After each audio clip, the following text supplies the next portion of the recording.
Hola, somos Vida en Proceso, un equipo conformado por profesionales de distintas disciplinas que acompañamos a empresas, colegios y cualquier espacio humano abordando distintas temáticas que apuntan a abrir espacios de conexión y conversación entre las personas. Para más información puedes seguirnos en Instagram vida.enproceso o a nuestro correo vidaenprocesochile@gmail.com. En este podcast, o en el podcast de hoy día, el segundo de la serie de conversaciones difíciles, que está presentado por nuestro experto Marcos Contreras, que es ingeniero, empresario, escritor de relatos asociados a las relaciones humanas, conversaremos 3 temas que son muy interesantes, de cómo aprender a mirar, aprender a reconocer las conversaciones difíciles, cómo procurar seguridad para hablar de casi cualquier cosa, cómo seguir dialogando cuando nos sentimos enfadados, atemorizados o heridos. Buenas tardes, ¿Cómo Catrina, están? Marco. ¿Cómo están? Marco, cuéntanos de este segundo capítulo de la serie de conversaciones difíciles. Perfecto, tema que me apasiona, digamos. Este es nuestro segundo capítulo de 4 y voy a resumir un poquito porque yo siempre digo que lo prometido es deuda. Y yo me comprometí con ustedes y con todos los que nos escuchan en el primer capítulo, y por eso va a ser un pequeño recorderiz. Yo dije que, tratando de explicar qué es una conversación difícil, era que a veces preferimos callarnos, evadirnos, ¿verdad? Para evitar una discusión, para evitar el pelear. ¿Para qué poner una tontera muchas veces? Uno dice, oye, ¿por qué hiciste eso? Y ya se forma el experimento. Entonces yo me recuerdo que les dije, les voy a leer una poesía, ¿verdad? Que dice, fíjate que esa poesía es una poesía de Gustavo Adolfo Bécquer, de las rimas de Gustavo Adolfo. Y cuando yo lo leí hace muchos años, y después leyendo todos estos libros, toda esta temática, me quedó pero clarísimo. Es un excelente ejemplo esta poesía que se los voy a leer, para entender qué es lo que es una conversación difícil y qué tenemos que hacer, cuáles son las herramientas que yo necesito hacer para evitarla, resolverla, etc. De hecho, antes de que nos leas esta poesía, te cuento de que habían auditores que nos habían dicho porque que había quedado inconclusa esa poesía en la primer capítulo, así que sí. Vamos con ella. Perfecto. Voy a hablar en voz de poesía, de poeta, de poeta para que llegue. Vamos. Asomaba a sus ojos una lágrima y a mis labios una frase de perdón. Habló el orgullo y se enjugó su llanto, y la frase en mis labios expiró. Yo voy por un camino, ella por otro, pero al pensar en nuestro mutuo amor, yo digo aún, ¿por qué callé aquel día? Y ella dirá, ¿por qué no lloré yo? Yo creo que eso, el hecho de que si analizamos ese poema, claro, en el mismo momento, si ella hubiera llorado o él hubiera pedido perdón, quizás estarían juntos. Claro, otra situación no hubiese sucedido. Pero frente a una situación difícil, complicada, me encanta la última frase, ¿verdad? ¿Por qué callé aquel día? Y ella dirá, ¿por qué no lloré yo? Eso, estimado, sí, ya cumplido. Poema de Adolfo Bécquer. Ya los primeros, los que habían escuchado el primer capítulo y habían quedado con la sensación de que faltaba esa poesía, ahora la tienen explícita. Y a los que les gusta la poesía, lean a Bécquer. Yo me acuerdo, yo estaba en el colegio cuando mi papá en realidad me conversando alguna vez, digamos, salió el tema de las rimas de Bécquer, como así muchos otros. Bueno, el capítulo 2, aprender a mirar, como dijo Mónica específicamente, tenemos que aprender cómo saber cuándo peligra la seguridad. Aquí vamos a ver qué es lo que es una seguridad, qué es lo que es ver, ¿verdad? Qué es lo que es mirar, qué es lo que es aprender a reconocer las conversaciones difíciles. En primer lugar, yo creo que hay que mantenerse siempre alerta. Por ejemplo, te encuentras de frente en el mall y te encuentras con esa persona y dices, ¡chu! Con esa persona que no te querías topar. Claro, y no puedes evitarla, digamos, claro, porque hay una relación, etcétera, pero tú sabes que hay una conversación pendiente y complicadísima. Entonces eso está dentro, eso se habla en este tema dentro, que es la seguridad. ¿Te fijas? Por lo tanto dice, En primer lugar, manténgase alerta al momento en que una conversación deja de ser rutinaria o inofensiva para convertirse en una relación difícil. Pero tenemos que definirlo, tenemos que ver el contexto.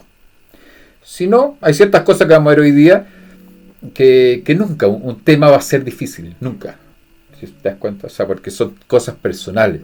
Si sacamos un tema personal, que cada uno tiene su propia experiencia, no es una conversación, es una charla, diría yo, no sé cómo definirlo, donde no se generan este tipo de dificultades, ¿verdad? Entonces, lo que dice es que tenemos que aprender a reconocer lo que es una conversación difícil, o sea, cuándo se puede transformar un tema inofensivo en una conversación difícil, que no es complicado, ¿eh? Uno puede caer de repente, uno puede decir en un momento dado, chute, ¿cómo llegamos a esto? Claro, uno se da cuenta como mucho después, ¿no? Claro, pero ¿por qué estamos peleando? No, claro. ¿Por qué estoy tan enojado? ¿Por qué no estoy pudiendo expresarme? ¿Por qué me siento tan ahogado? De repente es como, desde una mirada psicológica, muchas veces el relato que la gente tiene es ese. Cierto. Como siento que no puedo expresarme, siento que no puedo decir, no me siento cómodo, no me siento auténtico con el otro, ¿no? Exactamente, ese es el tema. O sea, de la misma manera, cuando se prepara uno a entablar una conversación difícil, hay que prestar atención al hecho de que está a punto de entrar en una zona de peligro. Hay que verlo así, verlo súper así. Chuta, voy a entrar a un tema, ella viene ahí, me encontré en el mall, voy a entrar a una zona de peligro. Hay una alarma, te fijas, que tenemos que reconocerla. Por eso, aprender a mirar. Estamos en eso. Y en esa alarma hay gente que se pone como que le tirita la voz, se pone sudoroso, se pone colorado, o le suda las manos. Sí. Vamos a la parte simpática. Voy a bajar un stand-by lo que estamos hablando. Cuando uno sale con la primera vez que va al cine con una niña, en mi época uno iba al cine. Entonces, o hacía otras cosas, digamos. Hoy día no, hoy es diferente. Y claro, lo que tú dices, te duele la guata, te fijas. Yo lo comenté en la reunión anterior de esa niña que me decía, no tienes nada que decirme porque es complicado. Te fijas, me sentí en un ámbito de inseguridad, te fijas, no estaba tranquilo, etc. Hoy día te no. ponía ansioso, ¿no es cierto, Carla? Desde la psicología parece que aflora la ansiedad. Y a uno le dan ganas de ir al baño. Te suena la guata, te suena la guata, todo. Como que el silencio se transforma en un enemigo. Sí. Te fijas, cosas así. Como que estás tú contigo mismo. Claro, es terrible, empieza el enfrentamiento. ¿Cierto? Fíjate, por ejemplo, cuando tememos que nos hagan daño en algún sentido, empezamos a inhibirnos, ¿verdad? Nos vamos para adentro, nos vamos protegiendo, vamos buscando nuestro mundo de seguridad. Es que nos vamos sintiendo expuestos. Exactamente. Estos dos tipos de reacciones son el combatir y huir. Estos están motivados por el mismo sentimiento que es el miedo, ¿verdad? Y por ejemplo, cuando nos sentimos amenazados, apenas podemos ver más allá de lo que tenemos al frente. Es decir, nos encerramos, nos quedamos ahí helados, ¿verdad? Cuando nos comenzamos a sentirnos inseguros, recurrimos a ese tipo de prácticas, ¿verdad? Y que se resumen en dos cosas: el silencio y la violencia. Imagínate lo que estamos conversando. Tú puedes decirme, pero ¿cómo el silencio y la violencia? Sí, son dos temas que son muy fáciles de caer cuando nos empezamos a sentirnos temerosos, inseguros frente a esa persona que viene ahí en el mall, ¿verdad? El silencio, por ejemplo, el silencio es cualquier manera de abstenerse deliberadamente a aportar información. Casi siempre responde el deseo de evitar problemas potenciales. Y los métodos varían desde hacer juegos de palabras hasta evitar del todo a esa persona que viene hacia ti. Las tres formas más habituales de silencio son enmascarar, evitar y retraerse. A mí me está pasando con una persona en un grupo en el cual estoy que es exactamente lo que trato de explicar, digamos. Está pasando exactamente eso. Por ejemplo, enmascarar. ¿Qué es lo que es enmascarar? Consiste, ¿cierto?, en restar la importancia a las verdaderas opiniones o manifestaciones de la forma. O sea, trato de mostrar otra cosa, me hago el eso. Las parejas te preguntan, ¿qué te pasa? Nada. Claro, te digo, no trato de bajar el perfil, etcétera, etcétera. Claro. Evitar, que yo lo hice con esta persona, significa alejarse completamente de los temas delicados. prefiero evitarlo. Y a veces es verdad, o sea, a veces esto vamos a tener que tomar acciones sobre esto, prefiero evitarlo a discutir. Que hay una frase que dijo el primer presidente de Estados Unidos, Washington, dijo Lincoln. Lincoln, es mejor dejar pasar a un perro que dejarse morder. ¿Te fijas? Eso es, yo lo leí hace miles de años y lo tengo siempre ahí súper claro. Entonces evitar. Conversemos, pero sin abordar a fondo el asunto. Lo evita, lo enmascara, ¿te das cuenta? Y lo otro es retraerse. Retraerse, ¿verdad? Significa marginarse del todo. Yo tengo de ese. ¿Cierto? No, es que tú sabes que yo soy súper selectiva, entonces cuando ya cacho que me van a decir por tercera o cuarta vez lo mismo, tengo la capacidad de es como que pongo silencio en todo mi entorno para seguir poniendo atención en lo que me interesa y claro, pues me pasa que muchas personas me han dicho así como, pero ¿cómo? Si te estoy hablando y pareciera que estoy ahí, pero en realidad no estoy. Está físicamente, pero no estoy como no estoy prestando oreja, ¿no? Claro, son elementos que no son pensantes muchas veces, son totalmente automáticos. Sí. Pero lo que tú acabas de decir, en retraerse y marginarse de todo en una conversación. Y es más, lo podemos dividir en dos patas, digamos.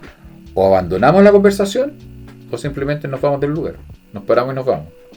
Te fijas, ese nivel de extremo, pero es una de las formas de silencio, ¿verdad? Que está gritado en silencio. Recuerden que dijimos que era el silencio y la violencia, son dos temas que uno generalmente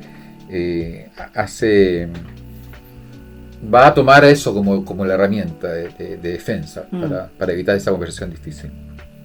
Y lo otro es la violencia. La violencia es cualquier estrategia verbal que intente convencer, controlar, ¿verdad? O obligar a otros a pensar como yo.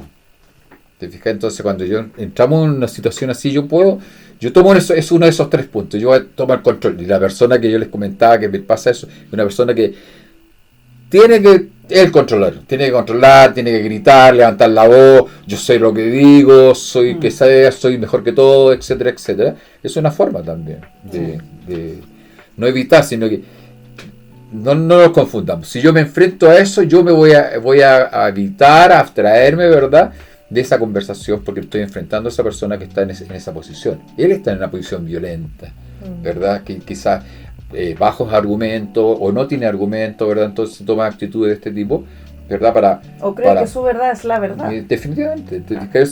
Y eso se me viene, o sea, se me hace mucho sentido también en el ámbito laboral. Sí. O sea, en el ámbito laboral cuando hay, ¿no es cierto?, jerarquías, donde hay jefaturas que no saben también gestionar este tema de las conversaciones difíciles y ponen la pata encima diciendo yo soy el jefe, yo el que tengo yo soy el que decido. Claro, yo el que tengo el poder de decisión y el resto que se joda, por así decirlo. Es muy común en el trabajo, claro, así es. Entonces, y a veces no tienen idea, no saben la respuesta, entonces se ponen eso.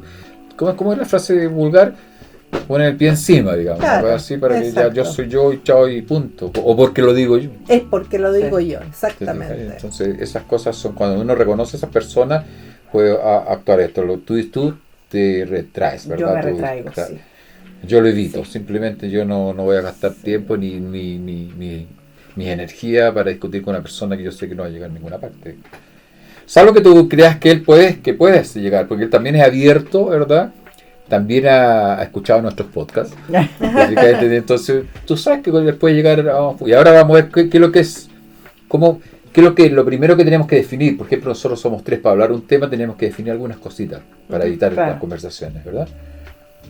Por ejemplo, en el tema de la violencia que estamos hablando, esta se opone a la seguridad. Estamos hablando de la seguridad, ¿cierto? Entonces la violencia se opone totalmente a la seguridad y hay que tomar esas decisiones. Al pretender imponer significados al fondo. ¿Cuál es esa palabra? Significado al fondo, que lo vamos a ver qué significa más adelante. Y los métodos varían desde el insulto, el monólogo, hasta las amenazas. ¿verdad? Esas tres cosas, la persona que tome el factor de la violencia, por supuesto, déjame hablar. ¿Te fijas? Hay cuántas personas que no te dejan hablar y no te dejan hablar. ¿Te fijas? Claro. ¿Te fijas? El insulto y hasta la amenaza. Las tres formas más habituales son, vamos a volver a leerlo, son controlar, estigmatizar y atacar. Vamos a ver un punto de cada uno, pero yo en controlar, obligar a otros a adoptar nuestra manera de pensar. Claro. ¿Cierto? Eso es una forma de manejar el control. Se consigue ya sea imponiendo nuestros puntos de vista o dominando la conversación. Los métodos suelen ser interrumpir a los demás. Tú estás hablando y te interrumpes, pero ya... Y no es una interrupción que muchas veces uno trata de interrumpir para aportar, pero te callas, digamos, hasta que veas un espacio donde puedas entrar, y eso yo te diría que es una interrupción sana, digamos. Acá no, el tema es interrumpir, exagerar la postura. Muchos se levantan la voz, gesticulan, exactamente, te fijas. Entonces, eso ya estamos hablando de violencia. Claro. Violencia no lo vemos como te pegar un palo, y posiblemente puede llegar a pegarte un palo. Sea, claro, puede tiene llegar a ser distintos extremo, niveles, ¿verdad? Hablar en términos absolutos. Eso es decir, yo lo sé, yo sé la verdad. Eso nadie tiene un tema absoluto, ¿verdad? Yo siempre lo he dicho en las discusiones. Tú siempre, o tú nunca. Claro, yo siempre he dicho todo aquí. Todos tenemos, cada uno tiene su propia razón, porque cada uno ve, lo hablamos la semana pasada, Mónica, cuando tú decías somos personas únicas, tú, no me acuerdo, ¿te fijas? Entonces yo puedo tener mi razón y tú la tuya, entonces hay que respetar. Es un tema también que está aquí. Interesante. Pero mira qué interesante lo que empieza a aparecer en esto, Marco, porque en realidad nosotros como chilenos tenemos un tema cultural de que nos interrumpimos constantemente. Y en general hay mucha gente, está como la mitad que interrumpe y la otra mitad de la gente que no se siente escuchada porque no es capaz de decir, oye, yo estaba hablando, o déjame terminar, o no sé, o tiene una postura lo suficientemente potente para no ser interrumpido. Y eso es un tema cultural. En otras culturas es una falta de respeto, pero absoluta. Total, no puede ser. ¿No es cierto? Sí. Es súper fuerte eso. Fíjate que, bueno, tenéis que hablar en términos absolutos. Cambiar de tema. Es otra forma de violencia también. Ya no quieres ir por ahí, cambiar de tema. Oye, a propósito, qué sé yo, esto otro, y tratas de cambiar de tema. En el fondo estás controlando también. Entonces, una manera... Y también se me viene en el ámbito de relaciones matrimoniales también.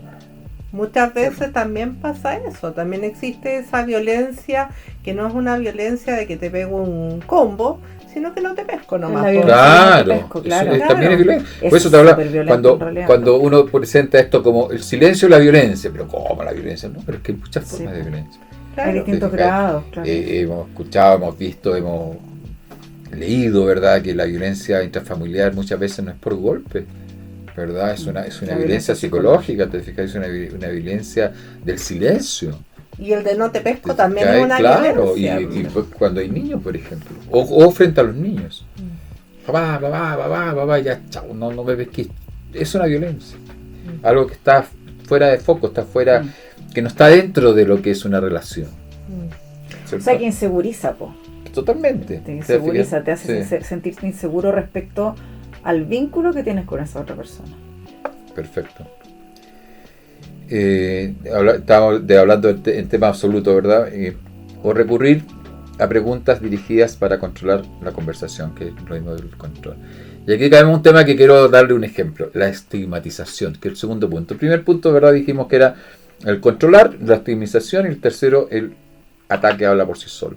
En la estigmatización, voy a salir de nuevo con ese grupo donde yo estoy, porque yo participo, ¿verdad? Y de nuevo está esta persona. Yo hace poco formé un comité, ¿verdad? Y tomé decisiones como encargado del comité, etcétera. Y ahí se levanta esta persona que siempre trata de controlar, siempre trata de decir cosas absolutas, que él sabe, etcétera, etcétera. Se pone en una posición que no le corresponde, y no lo es, fíjate. Porque también puede ser que una persona se ponga en una posición y tiene y lo sabe, porque un tipo tiene el poder. Claro, el poder del conocimiento, de la educación, o el rol también, ¿te fijas? Pero en este caso no lo tiene, entonces como que es una manifestación oculta para no demostrar que no sabe, que no está ahí, etcétera. Entonces te voy a dar un ejemplo de estigmatización. Entonces cuando yo tomo una definición, empezó a tirar cosas, oye, a tirar puras cosas. Llegó un momento que yo le digo,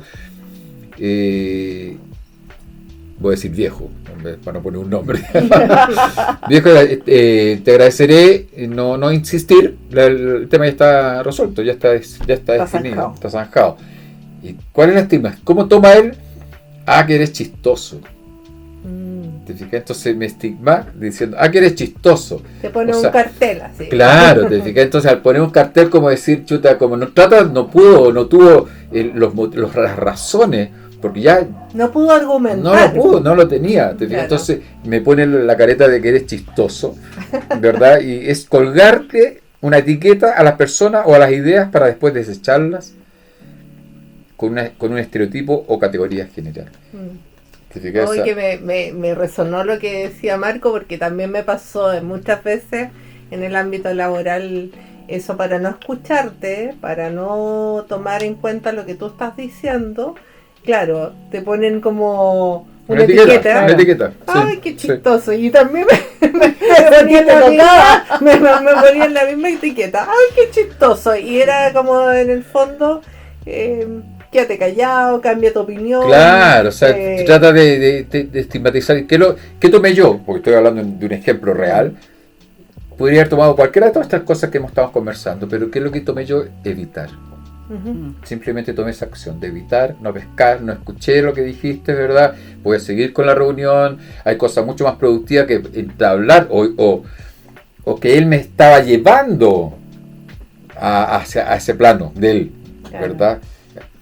¿Qué eres chistoso? ¿Qué te pasa? Porque él le respondió yo no soy. Entonces me lleva a él a generar una violencia. Y lo habría logrado. Entonces simplemente no lo evité, ni siquiera le dije nada, respondí nada. Tomé uno de los puntos que me está enseñando esto, que cuando yo aprender a mirar, cuando yo me doy cuenta de que ahí viene una conversación difícil, lo evito, simplemente, y ahí quedó, punto, se acabó.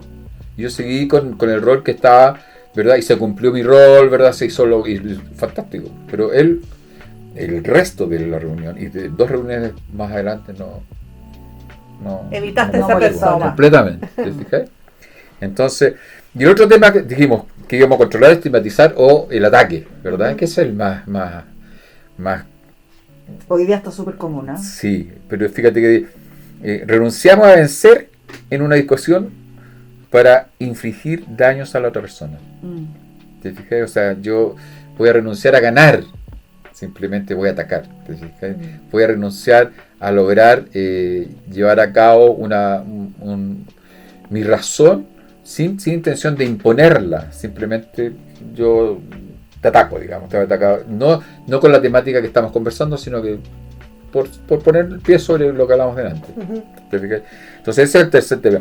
Entre las tácticas encontraremos el desprecio y las amenazas. Es típico eso, ¿verdad? Que ya te miran mal o lo mismo que tú decías recién, ponerte una categoría, una etiqueta de algo liviano tal vez en este caso, como tú decías que es chistoso, como aludiendo a que tu opinión es desde ese lado, digamos. Les cuento a ustedes 2 sus mujeres, y hay un tema tan penca, muy antiguo, y que todavía se presta, lamentablemente se presta, que cuando tú estás discutiendo con un tipo, una persona, un hombre, dice, ya, andáis en esos días. Claro. Te fijas, ya con eso te estigmatiza y con eso como que ya decir... Y se acabó la conversación. Porque, claro. Ya, ¿sabes qué más? Ya no sacamos nada. Y es más, miran a los demás como diciendo... Es una estigmatización y junto con la violencia. Claro. Eso es un ataque. ¿Te fijas? Y simplemente... Bueno, contra esas cosas hoy día se está concientizando fuertemente, ¿sí? Un feminismo bien llevado apunta a eso, a terminar con ese tipo de conductas, porque obviamente genera una merma en la valía de la persona. Claro, exactamente. Y en el fondo también ahí tú te das cuenta que, y un poco también lo pueden escuchar nuestros auditores en el podcast de la escucha, que finalmente esas personas no se están escuchando, que en el fondo eso de ponerle un estigma, una etiqueta, ¿no es cierto?, a la persona hace que no pueda escuchar lo que la otra persona quería plantear. Porque en el fondo, claro, al dejarla en ridículo, generalmente se busca eso ante los demás, la persona obviamente se va a retraer, no va a tratar de seguir poniendo su punto sobre la mesa. Y mire las etiquetas que les ponemos a los niños también, a la gente que tiene niños pequeños. Sí. Cuando le decimos a un niño, es que eres porfiado, claro, es que te portas mal. Sí. Y eso eres porfiado, te portas mal, es porque no estás haciendo mi voluntad. Y te digo algo más fuerte, cuando los mayores hablan, los niños se callan. Así, eso ya no se da, Marco. Olvídate, olvídate. No eso a mí me lo dijeron. Yo era súper desde chico y era, no te digo, sí, yo creo que a veces caía en el plano de la insolencia, ¿verdad? Ahí te invalida. De hablar, porque claro, te invalida. Entonces, ahora volviendo atrás, con ese ejemplo que te di, tú te tomas hacer el evitar esa respuesta, pero no una opinión personal, o sea, no retraerte, no porque le estás dando el ok a la persona, lo estás validando. Claro. Simplemente tú lo evitas tal como lo hice yo con este otro señor, lo evito, pero yo sigo con aras de continuar, ¿verdad? De aportar, de crecer, y simplemente no te puedes poner a discutir ese tema. Así que, siempre y cuando esa persona no te interese.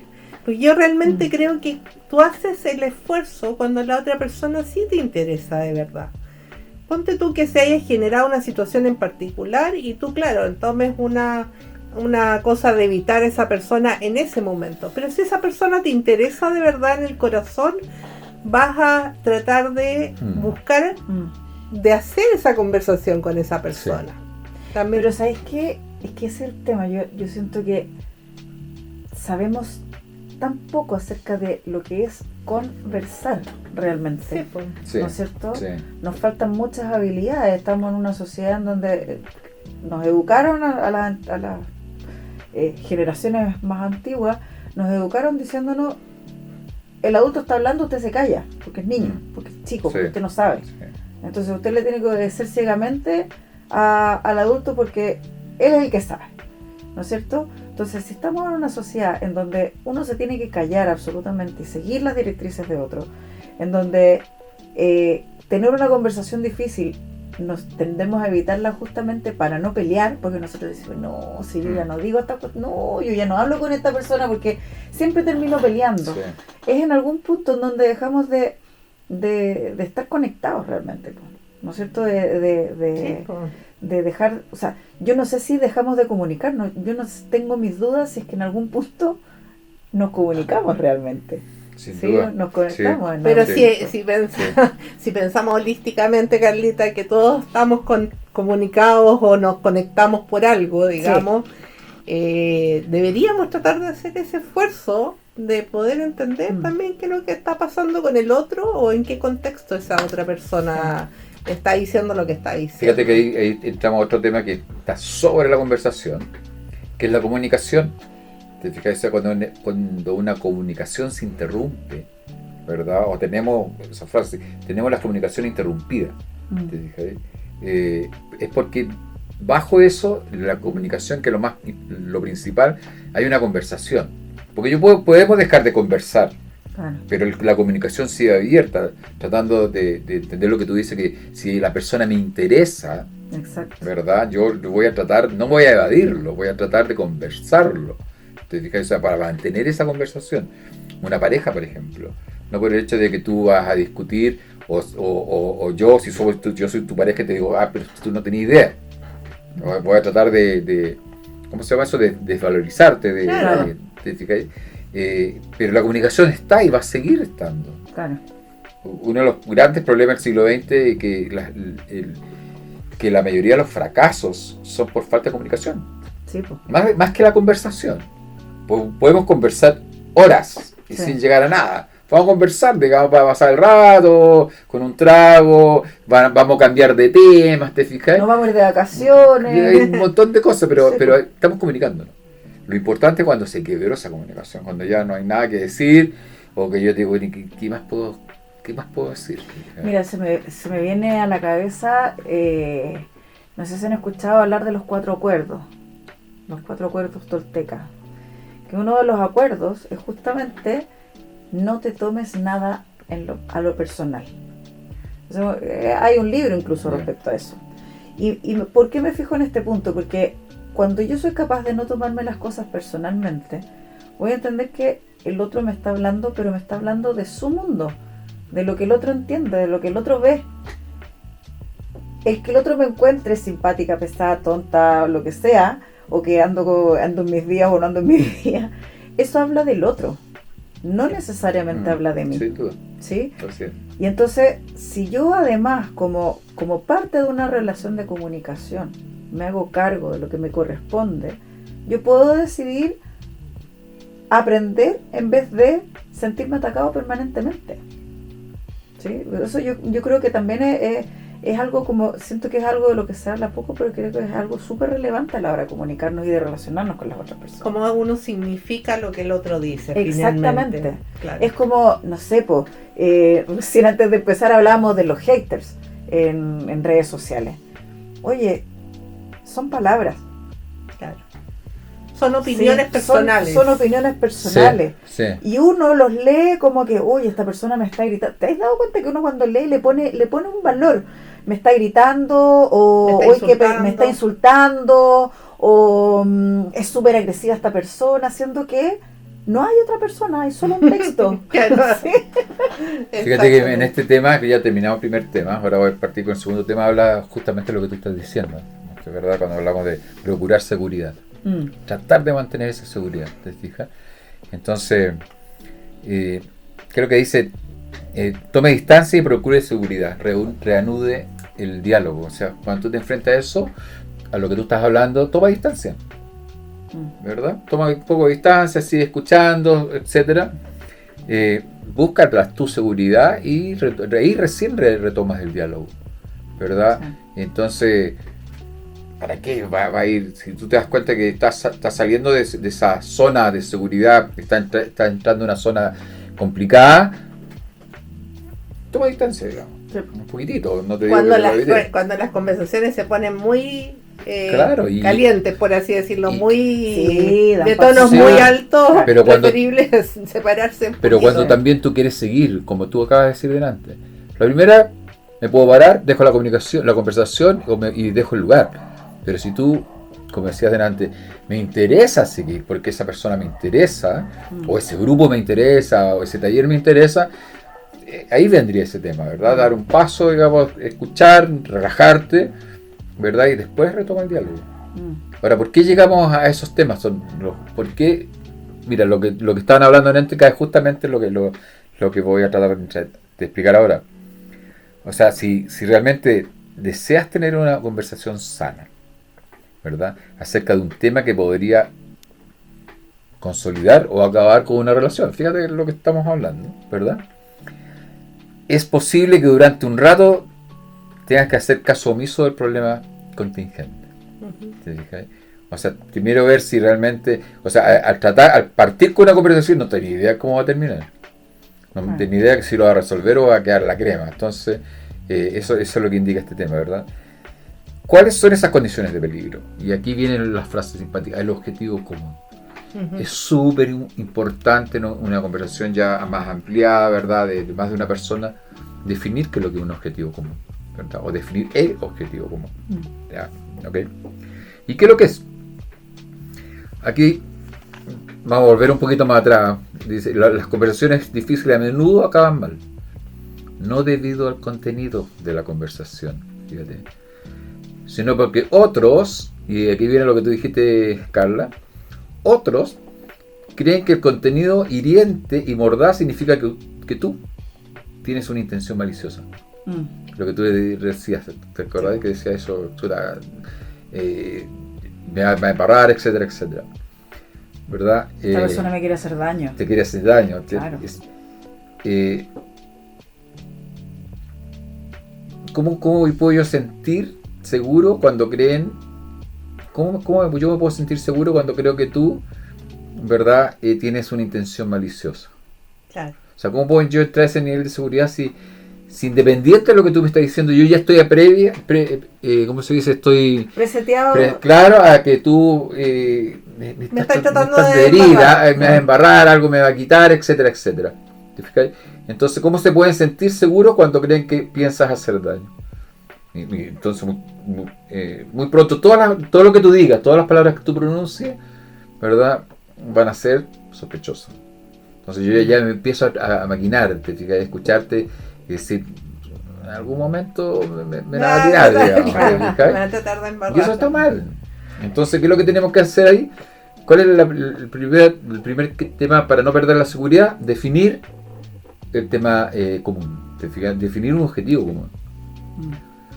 Ustedes dirán, ¿qué es lo que es un objetivo común? Entonces, significa que otros perciben que trabajamos en aras de un resultado común. Que esta conversación tiene un resultado común. Primero, yo voy a discutir contigo por algo. Definamos el objetivo común. ¿Te fijas? Oye, ¿Cuándo vamos? Y además, ¿pero qué sería de nuestra vida si no tuviéramos conversaciones difíciles? O sea, sí.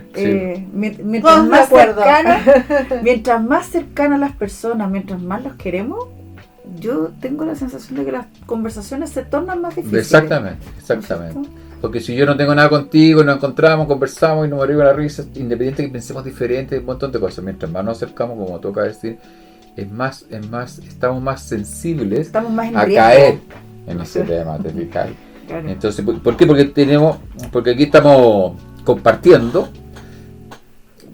Cuando hablo de objetivo común, si otros perciben que trabajamos en aras de un resultado común en la conversación y que nos preocupan sus objetivos, intereses y valores. O sea, primero que nada, tenemos que definir eso. ¿Cuál es el objetivo? ¿Cuáles son los intereses? ¿Cuáles son los valores que están en juego? Entonces, al tener un objetivo común, ya estás resolviendo, ya estás entrando en un plano de seguridad, ¿verdad? Porque ya estás poniendo sobre la mesa. Y ahí va a entrar una discusión, ahí va a entrar la conversación difícil, ahí va a empezar mucho más fácil tomarla, digamos. Y para nuestros auditores, Marco, en el ejemplo que tú nos dabas de este grupo al cual pertenecías, ¿cuál es el objetivo común que ves ahí? Es que el objetivo común no está dirigido a esa persona solamente. Si yo tengo un objetivo común que era de todo el grupo, que somos 8 personas, ¿te fijas? Yo voy a trabajar bajo ese sentido común. Si esta persona me está tirando algo personal porque tiene sus pretensiones, ¿te fijas? Sus pretensiones ya creadas o predispuestas, se está saliendo del objetivo común.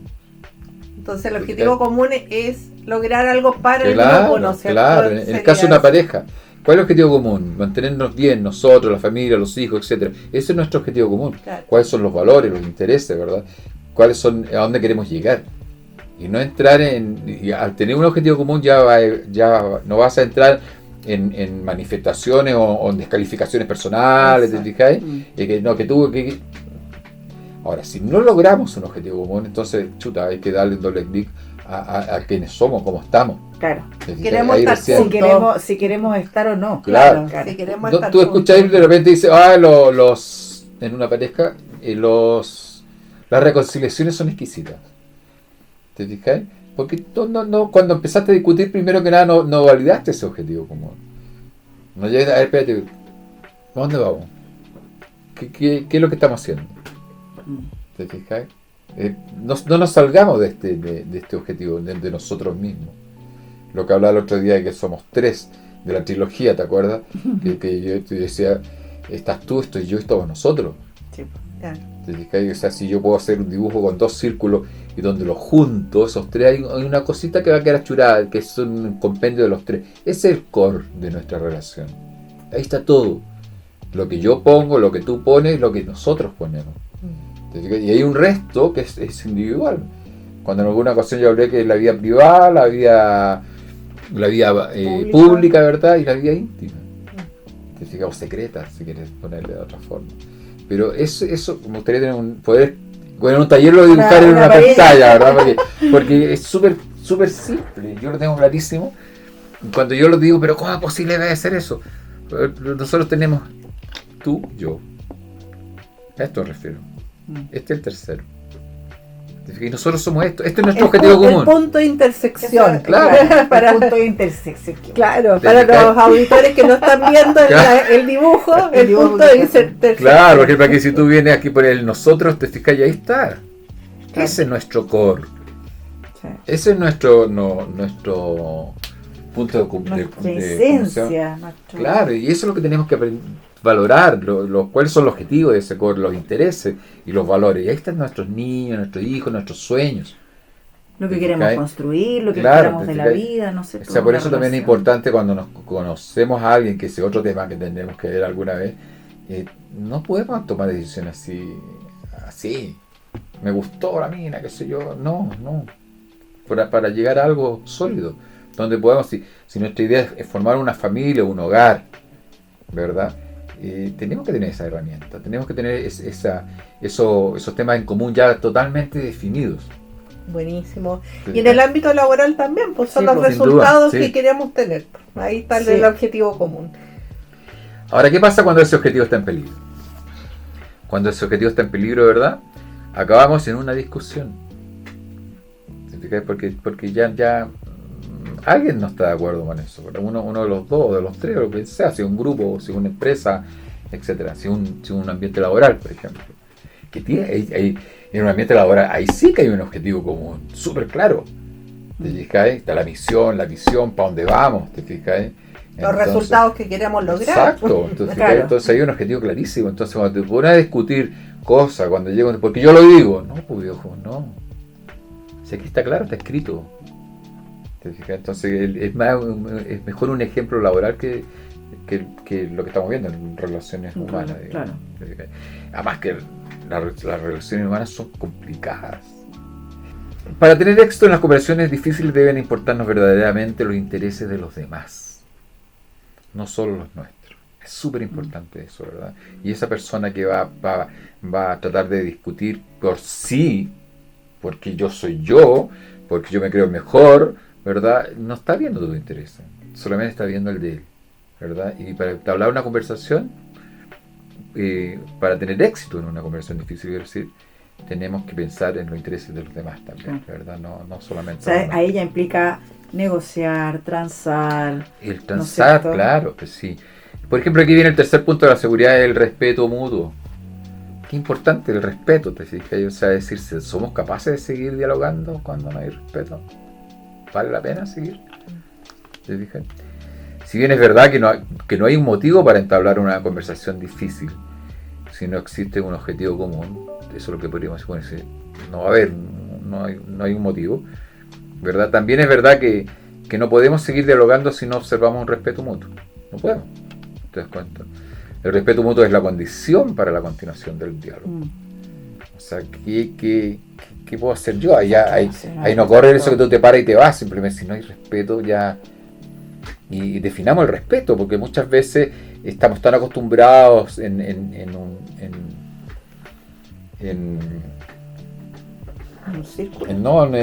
la sociedad, digamos, de que eso no es una falta de respeto. Y es una falta de respeto. Que yo deje hago o deje de hacer algo, te estoy faltando el respeto. Claro. Pero en esta sociedad ya, pero eso... Chuta, una garabato, que antes no me engañes a sacar la madre, y hoy día no, olvídate, ya entonces claro. hay que ir avanzando. Los millennials me dirían, oye, pero ya te quedaste en el pasado, pero ok, está bien, vamos a asumirlo. Cuando las personas perciben que sus interlocutores no los respetan, la conversación se vuelve insegura y el diálogo se frena inmediatamente, se para, se acabó. Sí. ¿Verdad? Y frente a eso hay un tema importante, pedir disculpas. Vamos a mostrar la otra fase, ¿verdad? Pedir disculpas cuando sea lo indicado. Y eso es otro tema, ¿verdad? Decir y saber pedir. Cuando cometas un error, que un error no cause daño a otras personas, comienza con una disculpa. Dilo. ¿Te fijas? Una disculpa es una declaración que expresa sinceramente su pesar por su responsabilidad en provocar el dolor o la dificultad causada a otro. Pero no es una disculpa, no es realmente una disculpa a menos que tú cambies de actitud. Obvio. yo puedo decir, ya, discúlpame y sigo igual. Claro. ¿Cachai? Esa como para... Ya, pues ya se me disculpé ya, po. ¿Te fijáis? No. ¿Te fijáis? Una disculpa, no realmente una disculpa, a menos que experimente un cambio de actitud. Pero mira qué interesante, que para disculparte, para tener una disculpa sincera, tus motivaciones tienen que cambiar. ¿Te fijáis? O sea, el cómo vas también tienes que cambiar. Yo no puedo seguir insultándote, faltándote el respeto por el hecho que ya te pedí disculpas. Eso no es una llave, no es una autorización. Claro. ¿Te fijáis? Tengo que cambiar de actitud, tengo que cambiar esas motivaciones para seguir en el diálogo. Todo esto estamos hablando de que es una conversación. Hay interés, claro. Hay común, ¿verdad? Hay un motivo común, etcétera, etcétera.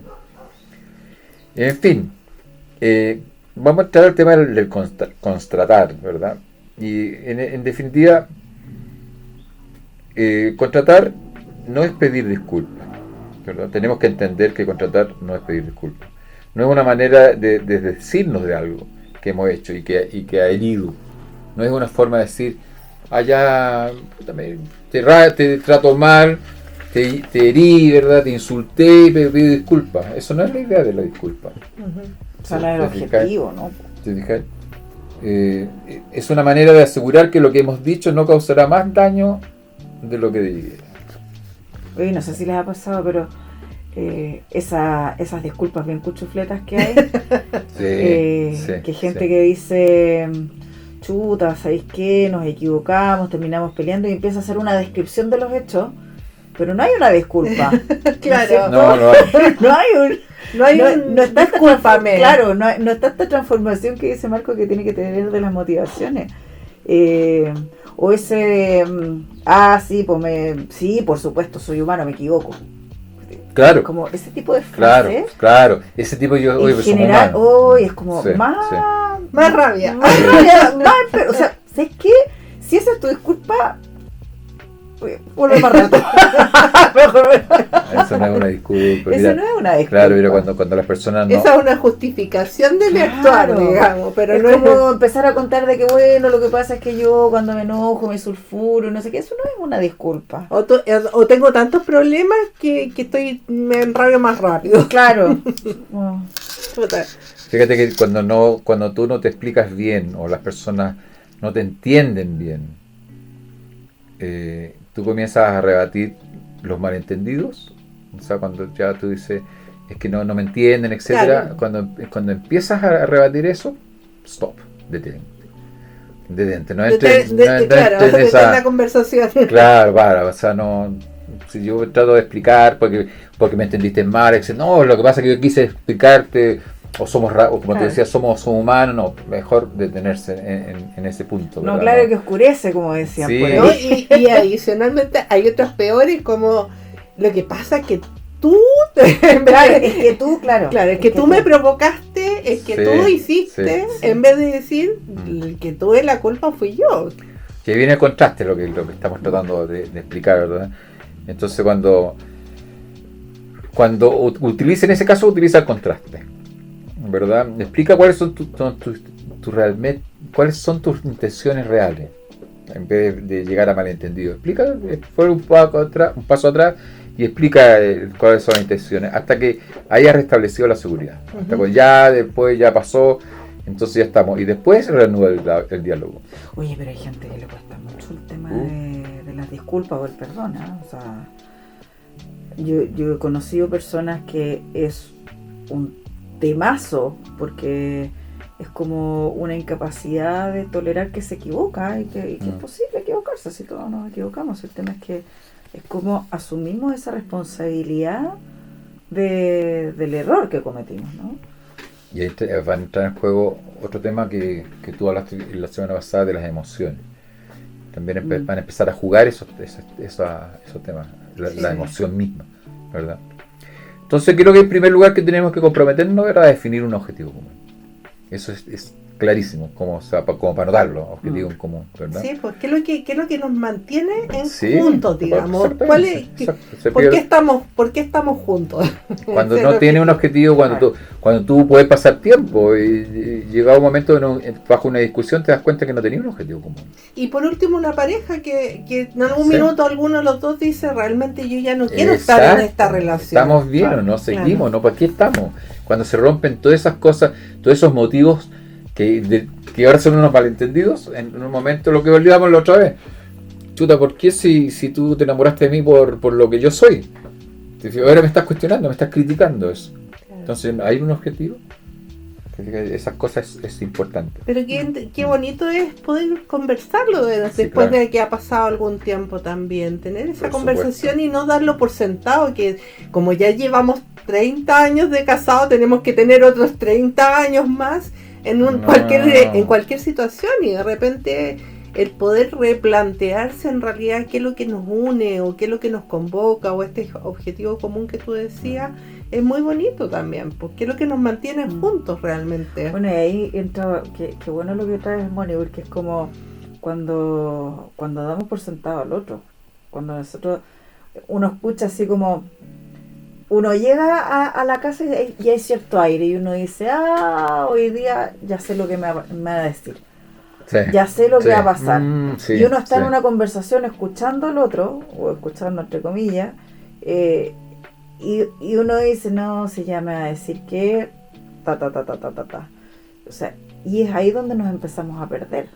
Sí. Y dejamos de estar en este. Perdemos ese sentido, ese tema común. Y es ahí donde caímos en la rutina, po. Tanta gente que dice que la rutina es la que mata las relaciones. Sí, claro. Es cuando damos por sentado a las personas. Claro, que ya este es así o esta es asá, entonces... Qué feo, qué horrible, qué triste. ¿Y cuánta gente está en esa situación? Tan en automático. En automático. Es triste, pero qué bueno que lo traemos a colación para que la gente lo pueda volver a reflexionar. Sí. Pues con un objetivo común, para dejar de discutir, tenemos que dejar de creer que nuestra opción es la mejor y la única. Sí. No es así. O por lo menos si se mantiene así, fantástico. Pero es una opción, como al final, fíjate a lo que estamos llegando, digamos, que todo es una opción. Sí, pues. Pero ahí si perdemos ese objetivo común, dejó de ser opción. O sea, una pareja ya no eres opción, qué feo, qué lata, pero es una realidad. Y te estás dañando, me estás dañando a mí, hay niños de por medio, entonces, si la idea de todo esto, de mantener una conversación difícil, es para resolver cosas. Sí, pues. Bien, porque si no empiezan, sobre todo, y volviendo al tema de las parejas, empiezan las descalificaciones. Sí. Y eso es súper dañino para el entorno familiar.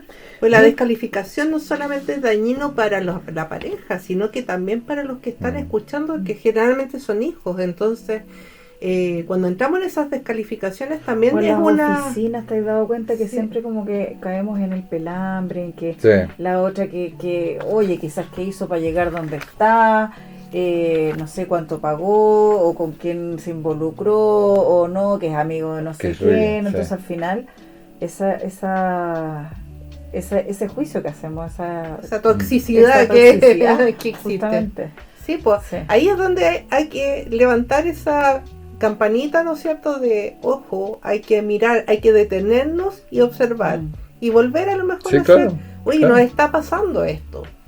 Y no hacer como, no, si no nos pasa nada, siempre hemos sido así, tanto en lo laboral como en lo relacional. Pero acuérdate que lo que hablamos esta semana es aprender a mirar. Lo que tú dices es fantástico, pero también tienes que mirar, tienes que observar, tienes que reconocer que estás en un ambiente de seguridad. Sí, porque no puedes llegar a decirle a la otra persona que no está preparada o no está en ese momento dispuesto o dispuesta, ¿verdad?, a seguir una conversación o iniciar una conversación, ¿verdad?, que tú hoy día te diste cuenta de esto, pero puede que para la otra persona, ¿no? Exactamente. Entonces, lo que habla es, tengo que llevarte ese tema de seguridad, y para llevar ese tema de seguridad, ¿qué es lo que te dice? Tengo que ver mi plan común, ¿cuál es lo que somos nosotros? Nosotros tenemos un nombre, somos una pareja. Está muy de moda en los chistes incluso esa palabra o frase que se dice, es lo que hay. Lo han escuchado, ¿no? Sí. Es como confórmate, claro, confórmate con esto porque es lo que entonces, hay. O la peor es nada. favor. Sí. Es broma, pero pucha, esas cosas nacen de la cotidianidad. Sí. Y esto, bueno, yo tengo la mirada que esto es como de mí hacia el otro, del otro hacia mí, y también desde un vuelco como 360, por decirlo, ¿no? Cuando nosotros mismos nos tratamos mal. O sea, nosotros cuando nos equivocamos, ¿qué cosas nos decimos cuando nos equivocamos? Es que soy tonto, que no puedo, que no soy capaz, que esto es muy difícil para mí, que la vida es dura, ¿no es cierto? Y empezamos con esas también descalificaciones hacia nosotros.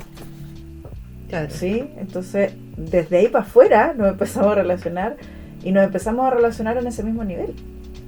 Y fíjate que esas descalificaciones también aparecen cuando la conversación, hacer esta conversación difícil me es difícil. Sí, claro. Porque también me es más fácil descalificarme, que yo soy tonto, que no escuché o que siempre me equivoco, antes de sentarnos y ¿sabes qué? Conversemos. Sí, claro. Es necesario. Sí. Esa frase que dice, ¿sabes qué? Es necesario que nos sentemos a conversar. O sea, ya no tiene otra forma. Ya tenemos que sentarnos. Aquí no podemos seguir así. Vamos a terminar pésimo. Sí. Vamos a traer la descalificación, al principio con broma, después con insultos. Quizá aquí podemos llegar. Te invito a que lo conversemos. Siempre en el marco de estar en esta zona de seguridad que tú nos indicas. Sí, exactamente. O sea, si tú primero tenés, esta es la idea, primero identificar, ¿sabes cómo lo identifico? Oye, para terminar, que vamos a cumplir 1 hora, el dominio de mis historias. Aquí voy a entrar a ver el tema de los enojones que somos, de las emociones, ¿verdad? En el sentido que algunas personas tienen la tendencia a reaccionar más explosivamente y con más intensidad que otras ante el mismo estímulo. Sí. ¿Te das cuenta? Somos, como decir, de chispita. ¿Te fijas? Entonces dice, las emociones no nos embargan como se tratara de la niebla, para nada. ¿Te fijas? No son los otros los que nos endosan las emociones. No son los otros a los cuales nos están endosando esa emoción, ¿verdad? Aunque se sienta muy tranquilo al decirlo, no son los otros los que lo enfurecen. Usted o tú te enfurece a ti mismo, ¿verdad? Tú y solo tú creas tus emociones. Sí, pues lo veíamos en otro podcast, que en el fondo las emociones se gatillan por las propias experiencias, no por lo que el otro dice o por lo que el otro hace. Y tendemos a culpar al otro, generalmente. Sí. Una vez que hemos creado nuestras emociones, tenemos dos opciones. Influir en ellas, ¿verdad? O ser influido por ellas. Claro. Por las emociones, ¿verdad? Es decir, cuando se trata de emociones intensas o encontramos una manera de dominarlas, o nos convertimos en sus rehenes, o las dominamos o somos esclavos de las emociones, ¿no? Sí, claro. Esclavo de tus pasiones. No, es que emoción y pasión es diferente. Pero si no puede tener una emoción apasionada, pues Marco. Las pasiones son. Las personas que son excelentes para el diálogo saben perfectamente que si no controlan sus emociones, las cosas van a empeorar. Tenemos que aprender a controlar. Yo le dije el otro día que en Centroamérica en una ocasión vi un policía en moto que en la parte de dentro del vidrio que dice controle sus emociones. Exactamente. O sea, y es súper importante eso. De repente las series que uno ve lo encuentro es como un arte, ¿no es cierto? Que cuando llega a una situación difícil uno sea capaz como de neutralizar esa emoción, ¿no es cierto? Lo encuentro artístico. Bueno, debe ser súper lindo. La meditación ayuda para eso, pero en el fondo es neutralizar lo que yo pienso que el otro me está diciendo, como decía Carlita antes. Interpreto en mi mente que el otro me está tratando de hacer daño, de que me está tratando de agredir. Claro. Identificar las opciones, nuestras propias emociones, es muy difícil. Es más de lo que podemos imaginar, ¿verdad? De hecho, muchas personas son, mira esta frase, son emocionantes. El otro día tú me enseñaste algo de la labor, de los sentimientos laborales, ¿te acuerdas? No. Ya, pero vamos, dale. ¿Te acuerdas? Entonces por ejemplo, que son muchas personas son emocionalmente analfabetas. Sí. ¿Te dije? O sea, me encanta esa frase. Entonces, cuando se les pide que escriban cómo se sienten, siempre lo que tú decías, utilizan las siguientes palabras como mal, ¿cómo te sientes? Enfadado, ¿cómo te sientes? O asustado. Estoy triste, estoy con miedo, ¿verdad? Lo cual sería correcto si estas fueran precisas, pero generalmente no lo son. No. Tú lo dijiste delante, es típico que la gente dice, ¿cómo estáis? Mal. Claro, ese mal puede ser una variedad de posibles, claro. Entonces ahí sale el típica respuesta de no es culpa mía.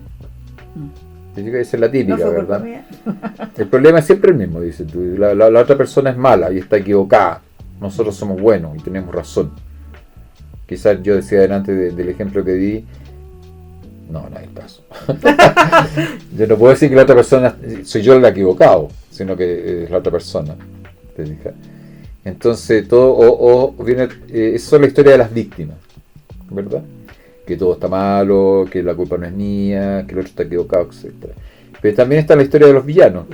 Todo ha sido culpa tuya, ¿verdad? Todo es culpa tuya. Eres desagradable, son historias que al convertir son seres normales y decentes en villanos. Esas dos fases de hacerse la víctima o convertirse en villano, ¿verdad? Son propias de las emociones que tenemos en un momento dado. Y no todos los días somos iguales. Claro. ¿Verdad? Es lo que estamos viviendo en ese tema. Mira, con tema del tiempo, yo creo que ya deberíamos dejar hasta aquí este tema, ¿verdad? Hay mucho que hablar, podemos conversar mucho más, ¿verdad? En nuestros talleres y las actividades que realizamos con las empresas, así que para que nos contacten si les interesan estos temas. También tenemos la posibilidad de ofrecer nuestros servicios de manera súper personalizada, abordando este y muchos temas más que tenemos disponibles, claro, ¿no es cierto? Y aplicar dinámica, de explicar lo mismo pero de forma esquemática, llega mucho más. Sí. O sea, por ejemplo, ahora ya, ¿qué es lo que nos queda por ver en otro capítulo? Es definir mi camino, ¿verdad? Que para dónde voy ahora, qué voy a hacer. Ya, esto, la primera hablamos de las sensaciones, el poema, ¿verdad?, de Becker. Ahora estamos hablando de reconocerla, aprender a mirar, descubrir qué es lo que tengo que hacer, etcétera. Pero ahora viene el tercer capítulo de 4, definir mi camino. Esto es como el mito de la caverna. Sí, pues. Así, encantado. Feliz, espero que les haya gustado. Marco, qué bueno. Yo me quedo con el tema de, para tener conversaciones también hay que tener este ambiente seguro, de seguridad. Sí. Con eso me quedo de este podcast. Y con lograr los objetivos comunes. También es importantísimo eso. Bueno, pueden contactarnos a través de vidaenprocesochile@gmail.com y nos pueden seguir a través de nuestro Instagram vida.en proceso. Que estén muy bien. Chao, nos vemos en una próxima ocasión. Cuídense, pórtense bien.